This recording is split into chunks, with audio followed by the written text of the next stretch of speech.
All right. Sorry about that, guys. Before Zoom, I guess they hate soccer. That's fine. We hate them too. This guy's decided to cut us off unexpectedly, something that has never happened. But it is soccer that we're talking about. We see things that never happen every now and then. So Yeah. let's keep rolling with the punches. Chris, where were we? So Jared just gave us his prediction on Dynamo Kiev and Barcelona. So we're going to do PSG and RB Leipzig. All right, let's hit it. For me, this is the match of the week, I think. PSG have to win this game. If they lose and Man United also win, they'll be on 3 points, while United and Leipzig will both be on 9, which puts them in a lot of trouble this deep into the group stage. Agreed. So I like PSG to get the job done. I think they'll win 2-1. So we have 2-1 there. Diego, give me your thoughts, because I know where you were last time.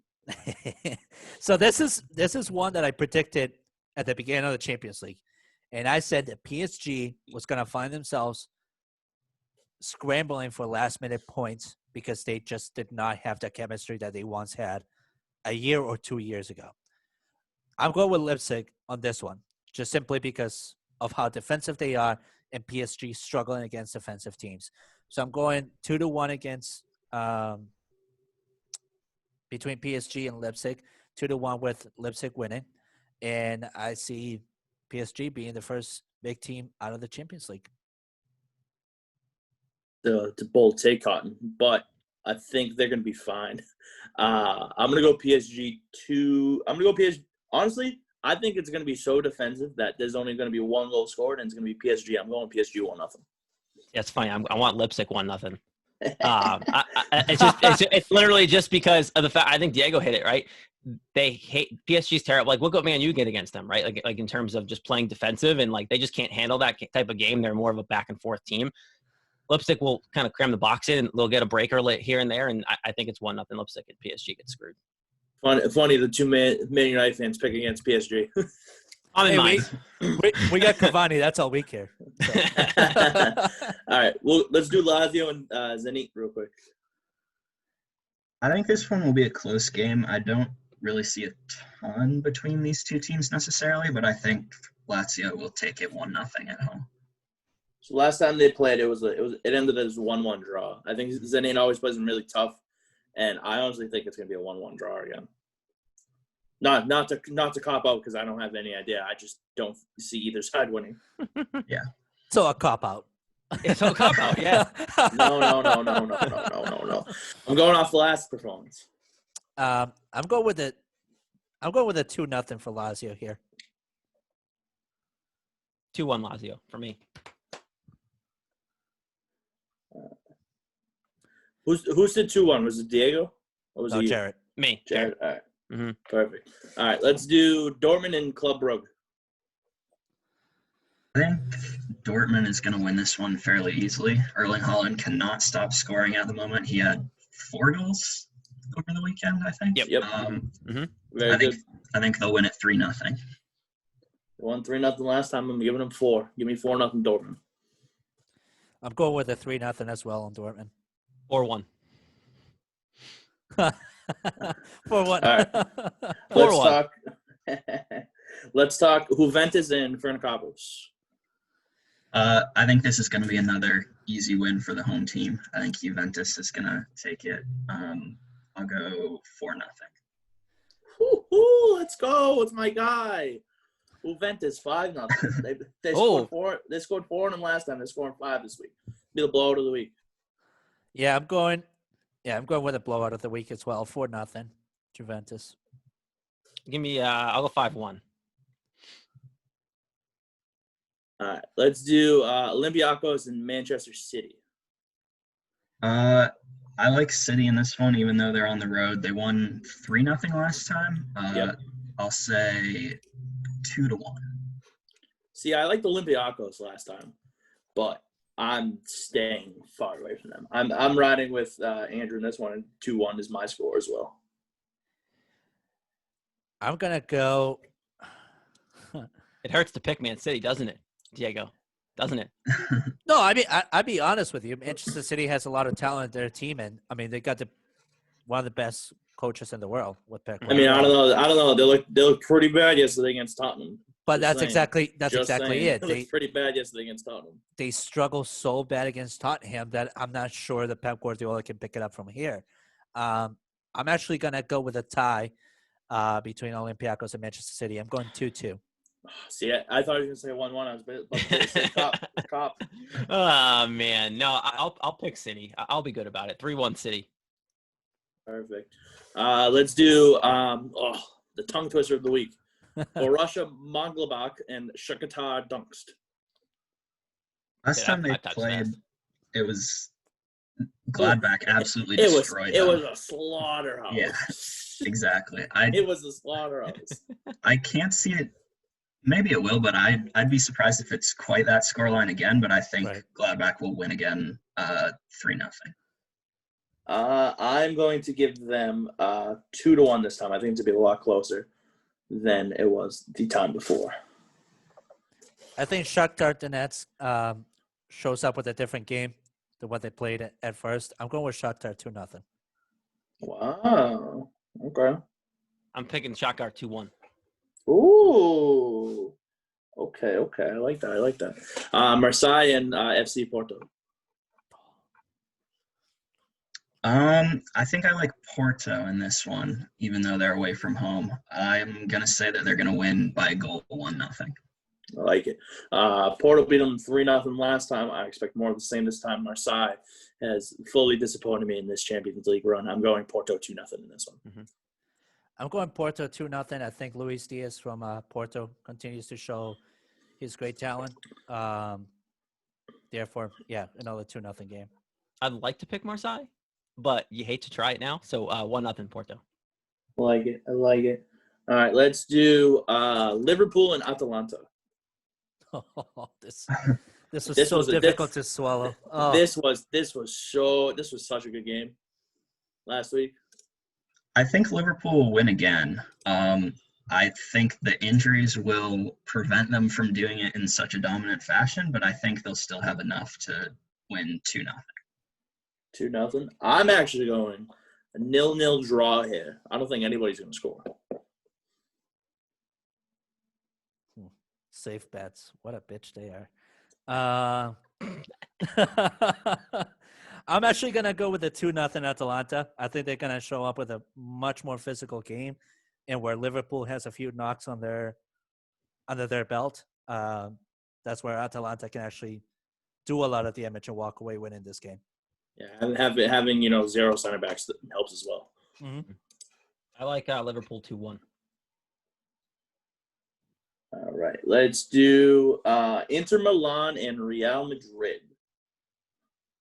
I think Inter have been one of the most disappointing teams of the season this year for me. They had a great season last year, and they haven't quite lived up to the bar that they set for themselves.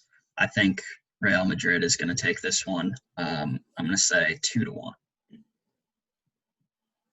Diego, give me your thoughts real quick because I have to check one thing. Give me your thoughts. I actually agree with Andrew a lot. Inter Milan has been disappointing, even though they have everything to actually walk away winning this game. So I'm going to go with the 2-1 as well for Real Madrid. All right. So both of you clearly don't know that Sergio Ramos is not playing in this game. So Inter Milan is an easy pick here. Inter Milan 2-1.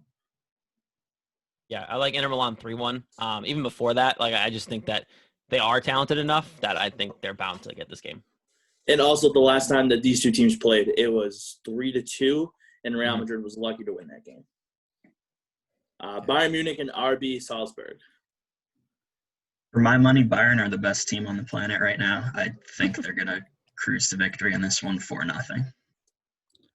Last time they played them, it makes me a little nervous because Salzburg just played them so tough. But Bayern did, at the end of the day, they whopped them 6-2. I'm going 5-1 Bayern. I'm going 5-0 Bayern. I like 4-1 Bayern. All right, we have 2 games left. Atletico Madrid and Lokomotiv Moscow. I like Atletico in this one. They were good yesterday against Barcelona. I think that's a team that often does exactly what they need to do, nothing more and nothing less. And I think it will be a professional 2-0 victory for them. I'm giving them 2-1. I think they're going to carry the momentum they had from beating Barcelona. But the last time these two teams played it was a tough physical game for Atletico, and I expect more out of that from Lokomotiv. I'm expecting a 3-1 game, even though it was a physical game and a close one because they ended up tied on their previous game. Atletico's riding with a lot of momentum on their end, and so I expect them to show up, get the job done, and walk away victorious once again. Yeah, I like Atletico. Give me 2-1. All right, last game. Ajax and Midland. I like Ajax in this one. Oh, sorry. No, I was about to say, I'm just going to make it short and sweet. Ajax 4-0. Midland's horrendous. I don't think it will be that many goals, but I agree. I think Ajax should win this one fairly comfortably. I'm going to go 2-0. Diego, let me write down Ajax for you. Yeah, I'm going with the 2-0 as well. Ajax and Midland played a very close game previously, a 2-1. I don't expect it to be the same exact thing. Yeah, but Ajax also had a bunch of people out route, and exactly. they won't be able to sign. Exactly. Yeah, it's a 3-0 Ajax. All right, that's the Champions League for match day 4. Now we were saving the Premier League for when Jared best for came last. on. Jared's here. Let's talk Premier League. Diego, give what do you want to talk about? Well, in Premier League. How do you want to start this? Well, I mean, it's always where we see a Premier League going, and we talked about this in episode 11 with the boys from the FT LOL podcast. The typical 5 or your top 5 currently are Tottenham, Chelsea, Liverpool, Manchester City, and I can't remember who's the 5th one right now. You're completely wrong. It's Tottenham, Chelsea, Leicester. Leicester. Liverpool, Southampton. Leicester. Yep. Man City's hanging out 12 as we speak. Yeah, never mind. Sorry. It was Leicester. Who I was thinking about. But I agree with them a lot, especially with Tottenham right now and the way that Mourinho's coaching that team. They have such a good chemistry going on. Heung-min Son, I mean, 9 matches, 9 goals. That's perfect right now. That's exactly perfect. And then you also got a Jamie Vardy who continues to show his consistency. I'm surprised that Leicester isn't at a much better pace there than where they are right now. Liverpool, I'm shocked on them too, to be honest with you, especially with all these injuries that they've faced. They have a hell of a team, but these injuries, at one point, it's going to cost them a lot. And I think it's eventually coming down the pipeline, not because I'm a Manchester United guy, but just being realistically speaking here. Highly disappointed on Manchester United. I think the inconsistency troubles that I've been talking about for the past 11 episodes continue to be a consistent issue for them. And I'm actually incredibly and pleasantly surprised with Everton this season, just because not just James Rodriguez being the Colombian player that I expect him to be, because I'm Colombian, but because that whole entire team as a whole just has a really good chance of being in the top 5, maybe even being top 3 this season. They just really need to find a backup for Richarlison whenever he is out, because he's such a tough physical player that it is often that he's going to be out with red cards. So you're going to have to pick up an extra option there. Everyone else, I don't know. Good luck this season. That's all. Why don't you let the Everton fan talk about how he feels about his team this year? Sure. Yeah, I mean, I think you're right on the money with your point about Richarlison. The past 3 games, 3 defeats without him, and they couldn't get anything going offensively.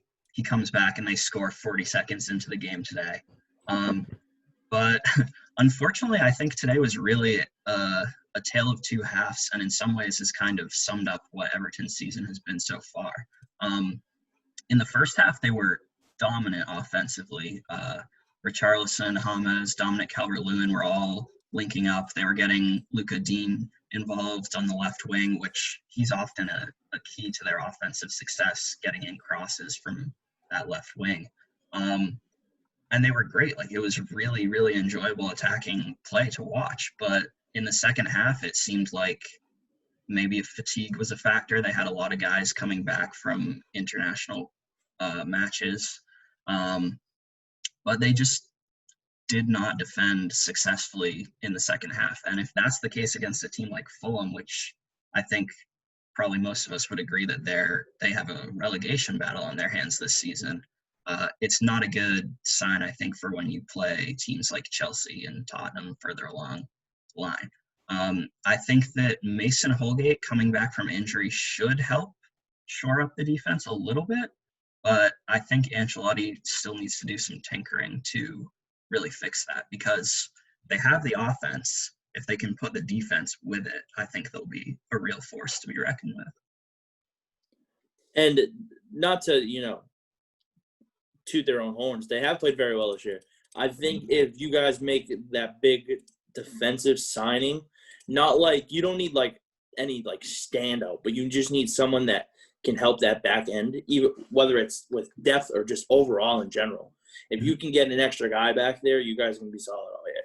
And then also, it's the way this season relies, it's going to rely on two things: how the front three of Richarlison, Rodriguez, and Calvert-Lewin play out, and then how Jordan Pickford plays this year.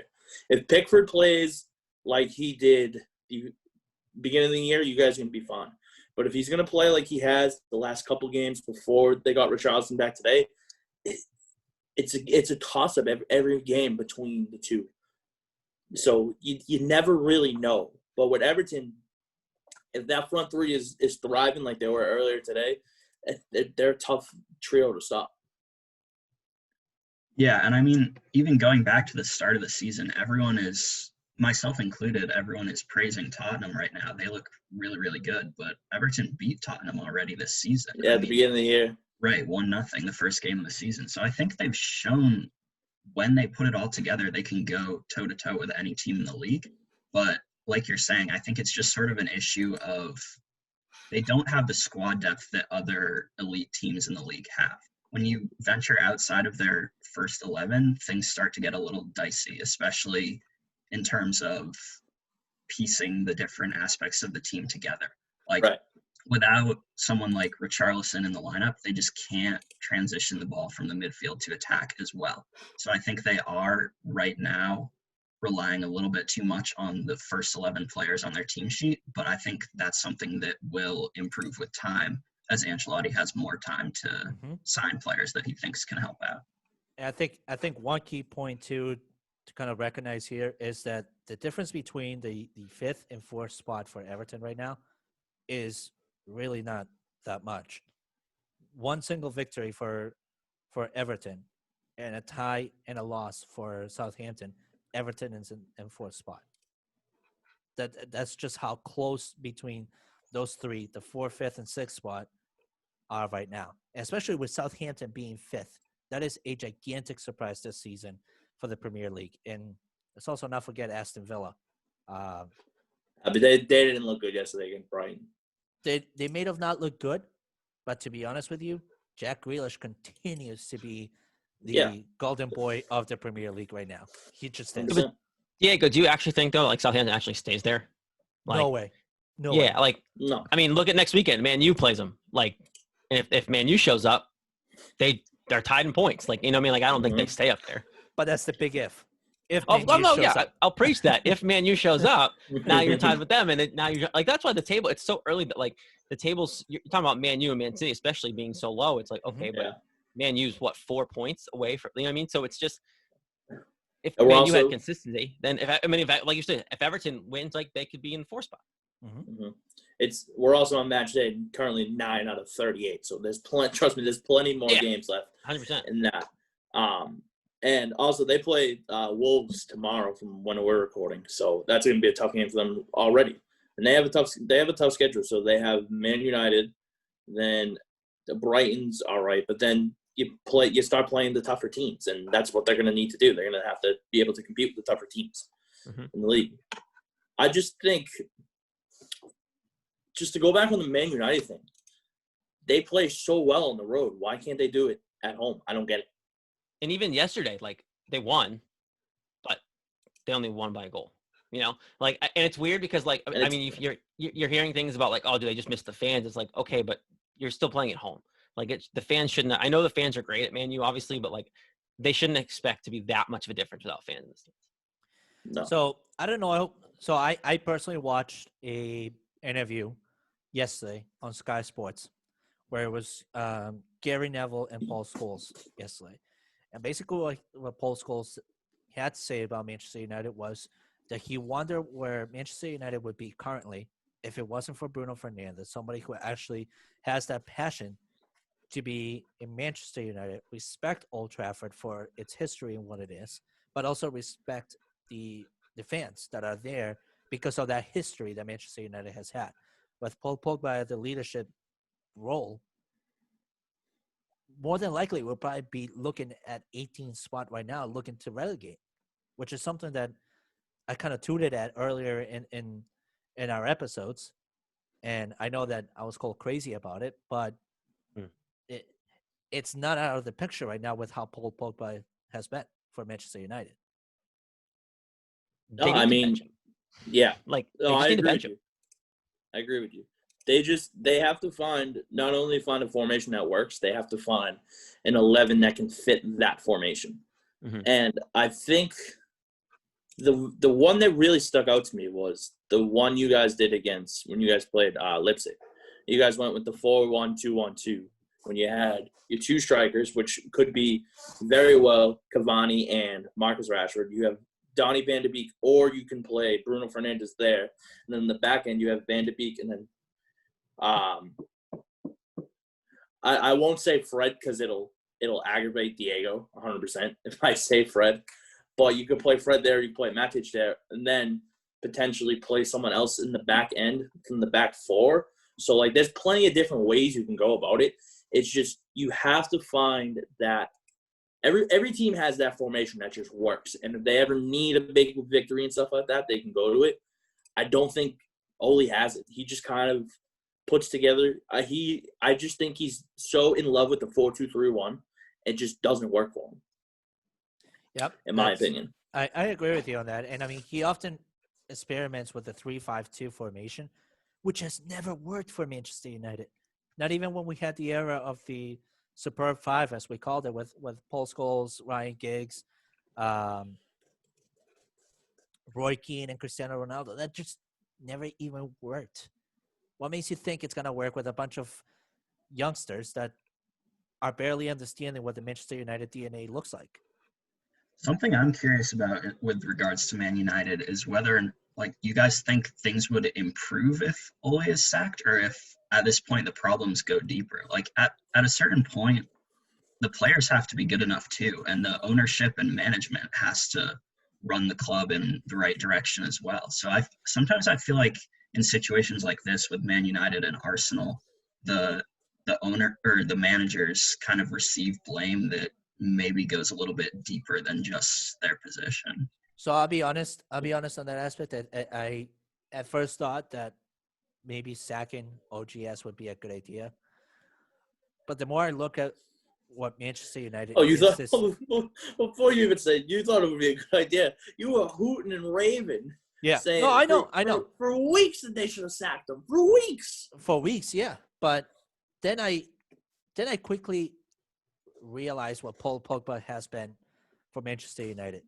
And I alluded to earlier in our episodes to the possibility of trading Anthony Martial and Paul Pogba to Juventus to get Paulo Dybala into Manchester United as our right winger.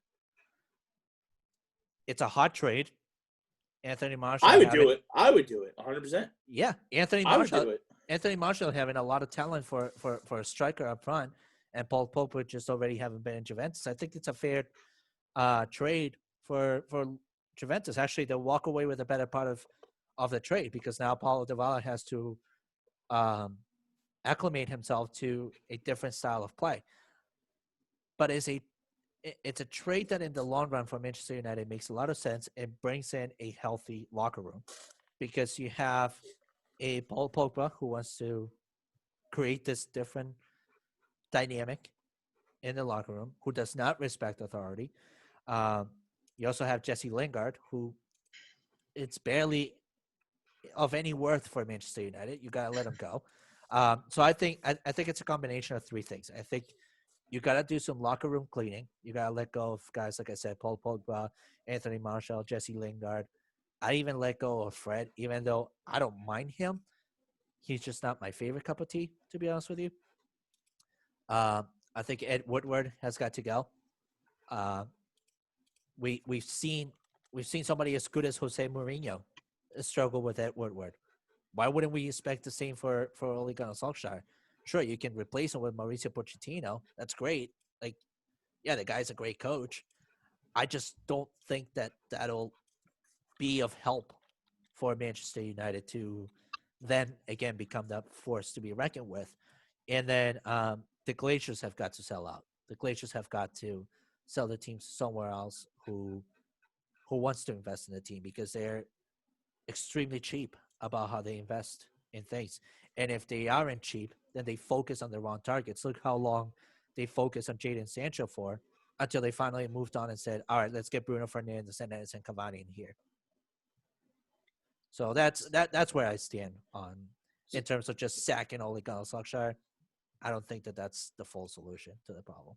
So, Jared, as a Man United fan, what do you we were just talking about it briefly. What do you think the big issue is for them right now? Why are they struggling to perform consistently? Yeah, I think part of it is lineups, and you can easily just go, okay, let's sack the manager and be done with it. But like, he's shown that he knows what he's doing and making good signings and things like that for the most part. Like, I think the team's going in the right direction. It's gone an uptick since he came on. Like he led them to the Premier League. I mean, to the Champions League. So you look at what he's done. I'm not saying necessarily he might not be the best fit long term, but I wouldn't say it's the right time to sack him. I think it's just a matter of they need that consistency in their lineups. It changes so often. Whether it's the Champions League game back to Premier League, like he needs to find a consistent set of guys to start. And I get changing it here and there, obviously with, stamina and having to play in the Champions League, but it changes a lot. And whether it's Van de Beek or not, you don't know if you're going to show up and play or not, like some of these guys, right? And like, if you don't have that consistency or you don't have that trust of your manager, then how can you go out there and perform your best? And Paul Pogba aside, or like the whole other distraction, I think the lineup consistency is a big part of what was going on early in the year. Obviously, the defense sucked earlier on in the year, and that was a weird thing. Like, I hadn't seen them play that bad defensively in a long time, and that was a big reason why they didn't get off to a strong start. But now that they're kind of figuring that out a little bit more, the lineup needs to stay consistent. So the big thing that Diego's been raving about all year, more so, is that he wants to move on from Pogba. I feel like you're on the same boat as him. Mm-hmm. What's like that one move that you would move on from Pogba, but you're bringing in this to replace him?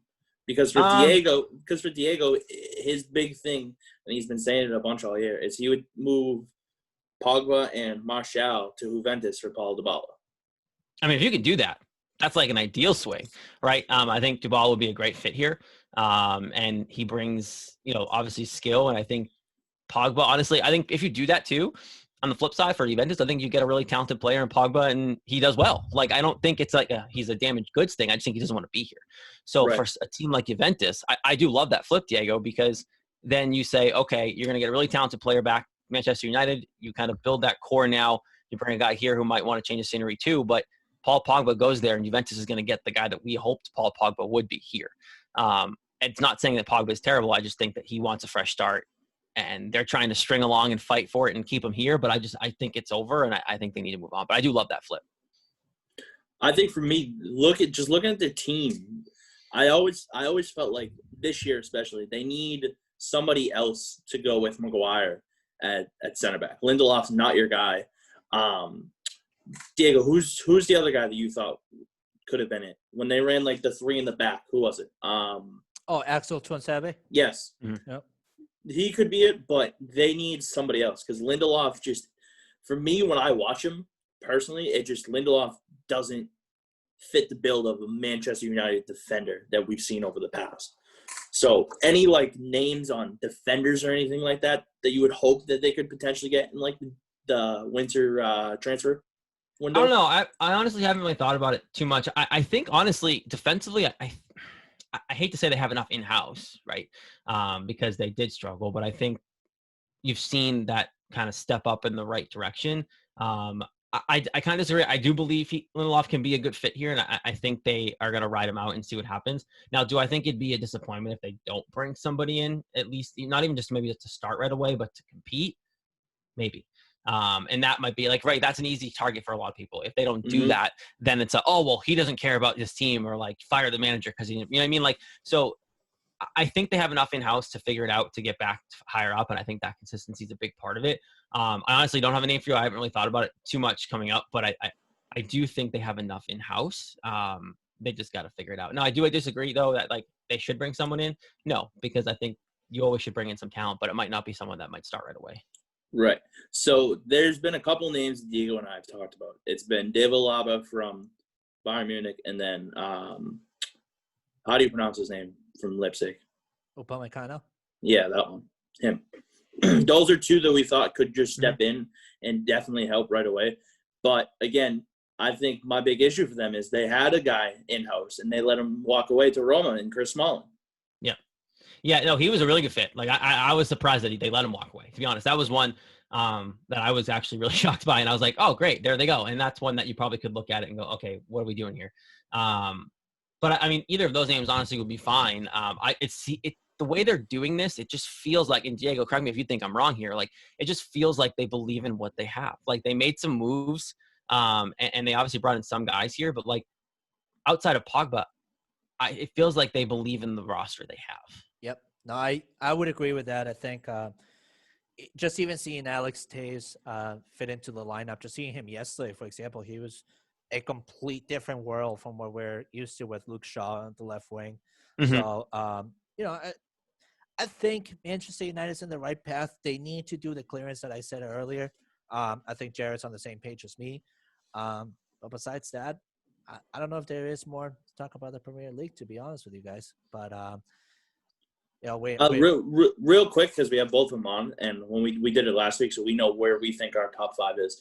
Where did both of you guys have for your top five? So your four top teams, and then who you guys think will finish fifth? I think we'll start with Andrew here on this one. Yeah, just a real quick one, because it looks like we're running out of time. Just so you guys know.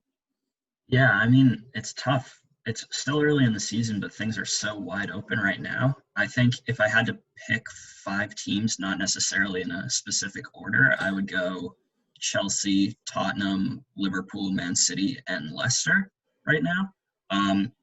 Before the season started, I thought Man City would win the league. I'm starting to waver a little bit in that prediction, but I think there's still enough time for them to right the ship and recover. Chelsea and Tottenham, I would say, have been the two best teams to this point in the season, but it's a long season, and we'll have to see if they can go toe-to-toe with Man City's depth over all 38 games.